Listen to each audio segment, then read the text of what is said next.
Assalamualaikum warahmatullahi wabarakatuh. Baiklah, saya Rikta Sari. Saya akan menjelaskan slide yang pertama, yaitu Kerajaan Turki Utsmani. Sejarah Kerajaan Turki Utsmani. Pendiri kerajaan ini adalah bangsa Turki dari kabilah Oghuz yang mendiami daerah Mongol dan daerah utara negeri Cina. Berdiri sejak abad ke-13 sampai abad ke-19. Pendirinya yaitu Urtogul karena membantu Sultan Salahuddin berperang dengan Bizantium.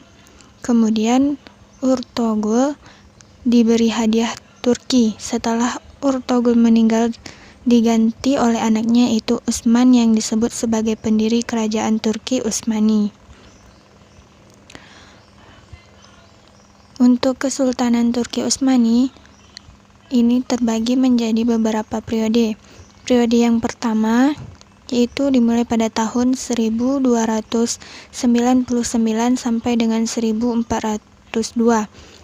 Periode ini dimulai dari berdirinya kerajaan ekspansi pertama sampai kehancuran sementara oleh serangan timur.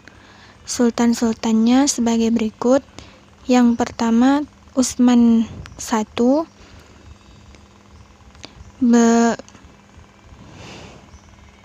memimpin pada tahun 1299 sampai dengan 1326. Sultan yang kedua Orkan memimpin pada tahun 1326 sampai 1359. Sultan yang ketiga Murad I pada tahun 1359 sampai 1389. Sultan yang keempat itu Bayazid I Yildirim memimpin pada tahun 1389 sampai 1402. Utsman mendapatkan kekuasaan setelah meninggalnya Sultan Saljumrum Ala ad-Din II. Kerajaannya diperkuat dengan menambah taklukan wilayah-wilayah Bizantium. Untuk periode kedua ditandai dengan proses restorasi kerajaan dan cepatnya pertumbuhan sampai ekspansi terbesar. Sultan-sultannya adalah 1. Muhammad I, Murad II, Muhammad II Alfat, Bayazid II, Salim I, Sulaiman Al-Qanuni. Pada periode ketiga ditandai dengan kemampuan Utsmani untuk mempertahankan wilayahnya sampai lepasnya Hungaria, namun kemunduran segera terjadi. Salim II. Untuk sultan yang memimpin yaitu yang pertama Sultan Salim II 1566 sampai 1573. Sultan yang kedua Murad III yaitu memimpin pada tahun 1573 sampai dengan 1596. Sultan yang selanjutnya Muhammad III 1596 sampai dengan 1663. Ahmad I pada tahun 1603 sampai 1617. Mustafa I pada tahun 1617 sampai 1618. Utsman II 1618 sampai 1622. Mustafa I pada tahun 1622 sampai dengan 1623. Murad IV pada tahun 1623 sampai 1640. Ibrahim I 1640 sampai dengan 1648. Muhammad IV 1648 sampai 1687. Sulaiman III 1687 sampai dengan 1691. Ahmad II pada tahun 1691 sampai 1695. Mustafa II pada tahun 1695 sampai dengan 1703. Periode keempat, tahun 1699 sampai 1839. ditandai dengan surutnya kekuatan kerajaan dan pecahnya wilayah di tangan penguasa wilayah. Ahmad III tahun 1703 sampai 1730, Mahmud I tahun 1730 sampai 1754, Utsman III tahun 1754 sampai 1757, Mustafa III tahun 1757 sampai 1774, Abdul Hamid I tahun 1774 sampai 1788, Salim III tahun 1789 sampai 1807, Mustafa IV tahun 1807 sampai 1808, Mahmud II tahun 1808 sampai 1839. Periode kelima ditandai dengan kebangkitan kultural dan administratif di negara di bawah pengaruh ide-ide barat, dimulai dari kepemimpinan Abdul Majid I, Abdul Aziz putra Muhammad II, Murad V putra Abdul Majid I hingga Sultan Muhammad VI, Abdul Hamid II, Muhammad V, Muhammad VI, Abdul Majid II. Kemunduran dan keruntuhan Kerajaan Turki Utsmani. Periode kemunduran Turki Utsmani dimulai saat terjadinya Perjanjian Kartois pada tanggal 26 Januari 1699 Masehi antara Turki Utsmani, Australia, Rusia, Polandia, Venesia, dan Inggris. Yang mana isi perjanjian tersebut diantaranya adalah Australia dan Turki Utsmani terikat perjanjian selama 25 tahun dan mengatakan seluruh Hongaria merupakan wilayah kekuasaan Turki Utsmani, kecuali Transylvania dan kota barat diserahkan sepenuhnya pada Australia. Sejarah dinasti Safawiyah di Persia berkuasa antara tahun 1501 sampai 1722 Masehi. Dinasti ini merupakan salah satu kerajaan Islam yang cukup besar di Persia. Awal mulanya kerajaan ini berasal dari sebuah gerakan tarekat yang berada di Ardabil, sebuah kota di Azerbaijan. Nama Safawiyah dinisbahkan kepada nama salah seorang guru sufi di Ardabil bernama Syekh Ishaq Saifuddin. Menurut riwayat, ia adalah keturunan dari Musa al-Kadim, imam ketujuh Syiah Isna Asyariyah, tarekat Safawiyah untuk menghimpun kekuatan dengan menjadi tentara dan sangat fanatik kepada keyakinannya. Bahkan, mereka juga menentang orang-orang yang tidak sepaham dengan mereka. Tarekat Safawiyah banyak diterima oleh masyarakat, sehingga tarekat ini mengubah model gerakan spiritual keagamaan menjadi gerakan politik.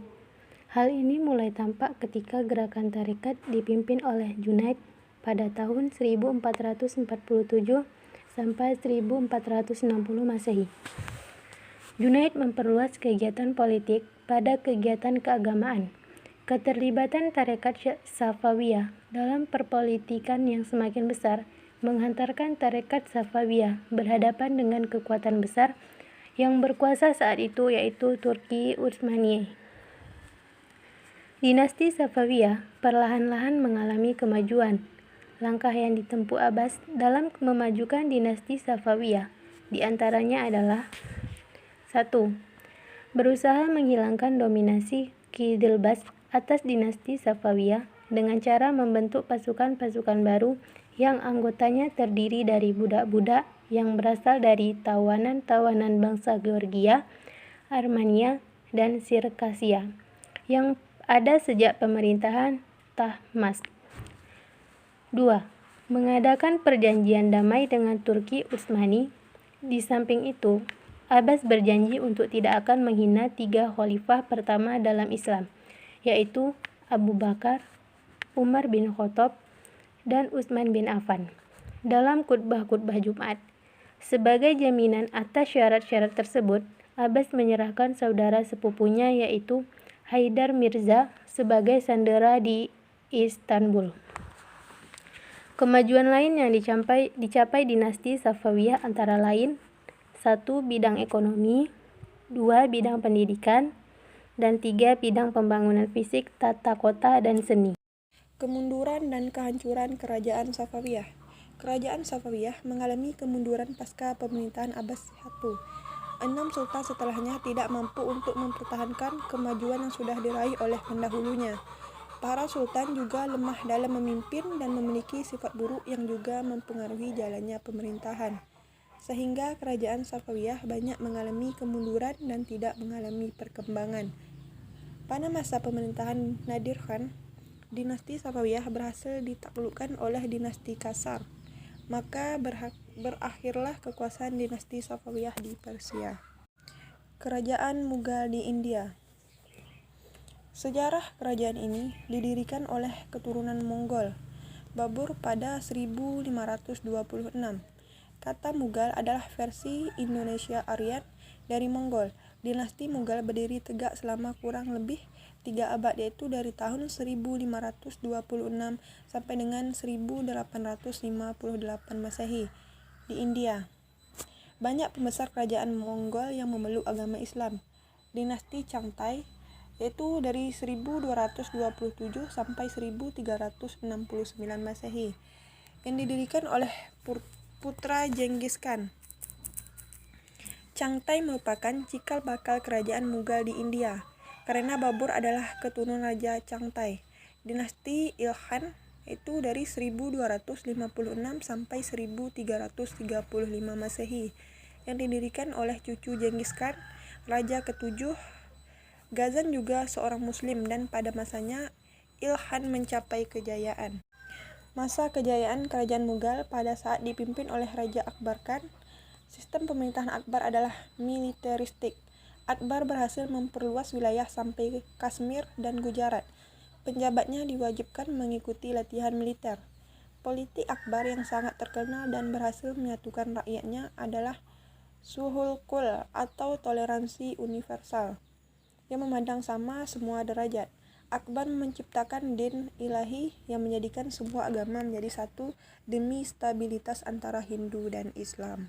Dalam penggalan sejarah dinasti Mughal, tampil 2 penguasa paling berpengaruh, yaitu Akbar Khan dan Aurangzeb. Meskipun keduanya memerintah dalam dekade berbeda, tetapi kebijakan Akbar Khan dan Aurangzeb, khususnya berkaitan dengan pengembangan Islam di India, memiliki hubungan yang tidak dapat dipisahkan. Akbar mengembangkan pola Islam sinkretis, sebaliknya Aurangzeb mengembangkan pola Islam Puritan. Perbedaan kemajuan masa ini dengan masa klasik. Ada beberapa alasan mengapa kemajuan yang ingin dicapai itu tidak setingkat dengan kemajuan yang ingin dicapai pada masa klasik. 1. Metode berpikir dalam bidang teologi berkembang pada masa ini adalah metode berpikir tradisional. Cara berpikir ini tampaknya mempengaruhi perkembangan peradaban dan ilmu pengetahuan. 2. Pada masa klasik Islam, kebebasan berpikir berkembang dengan masuknya pemikiran filsafat Yunani.